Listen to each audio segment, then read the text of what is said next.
మహిషాసురుడు. మహిషము అనగా దున్నపోతు. అసలు మహిషాసురుని పుట్టుక వెనుక రహస్యమేంటి? ఆది పరాశక్తి దుర్గావతారం ఎత్తి మహిషాసురుణ్ణి ఎలా అణిచివేశారో ఆ రాక్షసుడి యొక్క మహిషాసుడి కథ. ఈ కథను తెలుసుకోబోయే ముందు మీరు మా ఛానల్ను లైక్ చేయండి, షేర్ చేయండి, అలాగే సబ్స్క్రైబ్ చేయడం మర్చిపోకండి. దానవ వంశానికి మూలపురుషుడైన ధనువుకు ఇద్దరు కుమారులు రంభుడు, కరంభుడు. పుట్టుకతో దానవులైన వీరిద్దరూ గుణంలో, ప్రవర్తనలో చాలా మంచివాళ్లుగా మంచి పేరు తెచ్చుకున్నారు. అయితే చాలా కాలం వరకు వారిద్దరికి కూడా సంతానం కలగలేదు. సో సంతానం కోసం రంభుడు మరియు కరంభుడు తీవ్రమైన తపస్సు చేయాలనుకుంటారు. అందుకుగాను రంభుడు పంచాగ్ని మడుగులోను, కరంభుడు నీళ్లలో నిలిచి ఘోరమైన తపస్సు చేశారు. అలా వారి ఇరువురు తీవ్ర తపస్సు చేస్తుండగా భయభ్రాంతులకు గురైన ఇంద్రుడు ఎలాగైనా వారి తపస్సును భగ్నం చేయాలనుకుంటాడు. అనుకున్నదే తడవుగా ముసలి రూపం ధరించి కరంభుడిని హతమారుస్తాడు. అది చూసిన రంభుడు తీవ్ర వేదనకు గురయ్యాడు. అప్పుడు ఇంద్రుణ్ణి చంపేయాలనుకుంటాడు.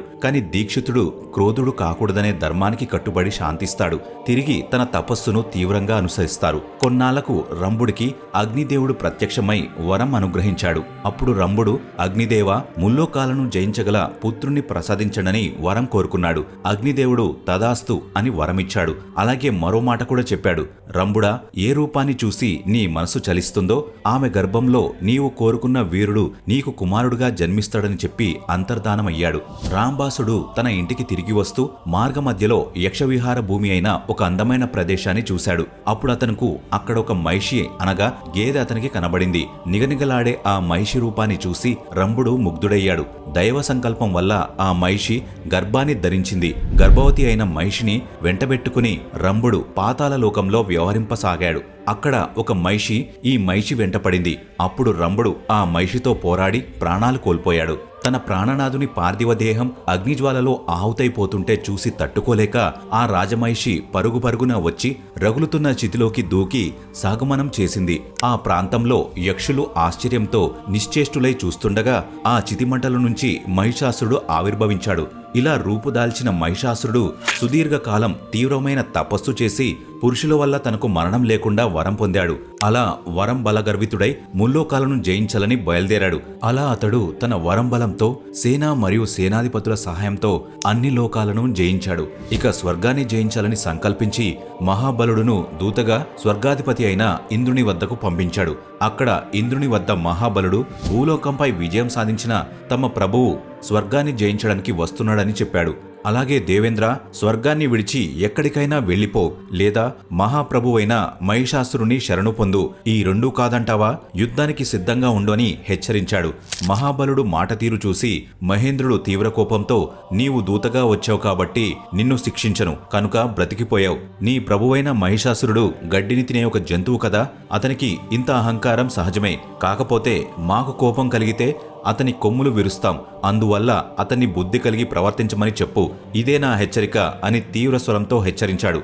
ఇదంతా తెలుసుకున్న మహిషాసురుడు వెంటనే తన సేనను స్వర్గంపై దండయాత్రకు పంపాడు. ఇదే సమయంలో ఇంద్రుడు దేవగురువైన బృహస్పతితో సమావేశం చేసి గురువుగారి సూచన మేరకు బ్రహ్మ వద్దకు పోయి శరణు కోరాడు. అప్పుడు దేవేంద్రులతో కలిసి బ్రహ్మ కైలాసానికి వెళ్లి పరిస్థితిని పరమేశ్వరులకు చెప్పగా శివుడు వారందరితో కలిసి వైకుంఠానికి వచ్చి మహావిష్ణువును ప్రార్థించాడు. మరోపక్క మహిషాసురుడు సకల దాన సమూహాలను వెంటబెట్టుకుని సంగ్రామానికి వచ్చాడు. దేవతల శక్తి వల్ల మహిషుని సైన్యమంతా భస్మీపటలమైంది. మహిషుడు మహాగరుడు అయిన తన మాయా ప్రభావంతో అనేక రూపాలను ధరిస్తూ రంగాన్ని బీభత్సం చేశాడు. అప్పుడు మహావిష్ణువు సుదర్శన చక్రాన్ని, శంకరుడు త్రిశూలాన్ని, బ్రహ్మశక్తి ఆయుధాన్ని ధరించి మహిషుడితో తలపడ్డారు. మహిషుడు తన గదను, ఖడ్గాన్ని చేతబూని సైన్యాన్ని కలవరపరుస్తూ త్రిమూర్తులకు సైతం లొంగకుండా చిత్ర విచిత్ర విన్యాసాలతో యుద్ధం చేశాడు. ఈ విధంగా దేవదానవులకు సుదీర్ఘకాలం యుద్ధం జరిగింది. అయితే అతని వరం కారణంగా మహిషుడు స్త్రీ చేతగాని పురుషుడి చేతగాని మరణించడని గ్రహించి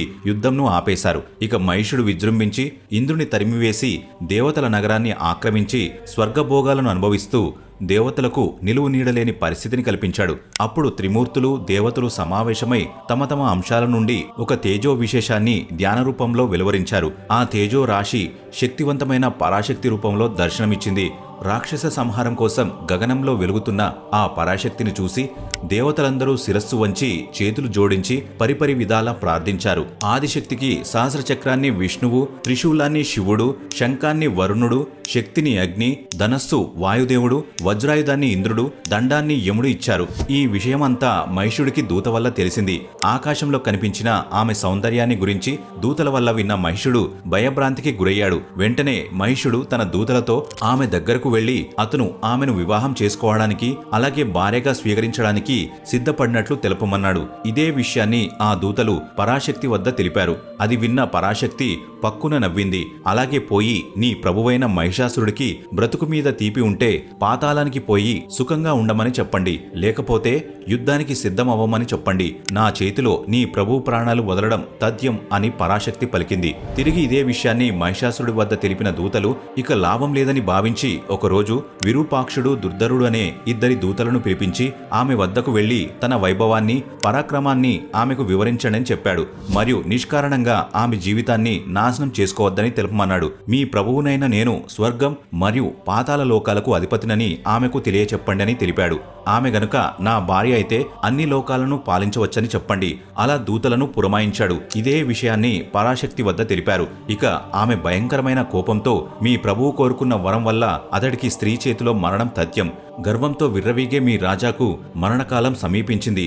మరో మాట మాట్లాడకుండా నన్ను శరణు వేడుకుంటాడా లేదా మరణానికి సిద్ధపడతాడా తేల్చుకోమని హెచ్చరించింది. ఇక లాభం లేదని మహిషుడు పరాశక్తితో యుద్ధం ప్రారంభించాడు. ముందుగా భాస్కల, దుర్ముఖల అనే వారిని ఆ దేవిపైకి పంపాడు. వాళ్ళిద్దరూ దేవి చేతిలో మరణించారు. ఆ తర్వాత అసిలోముడు, ధూమ్రాక్షుడు అనే వాళ్ళని యుద్ధానికి పంపగా వారు కూడా దేవి చేతిలో మరణించారు.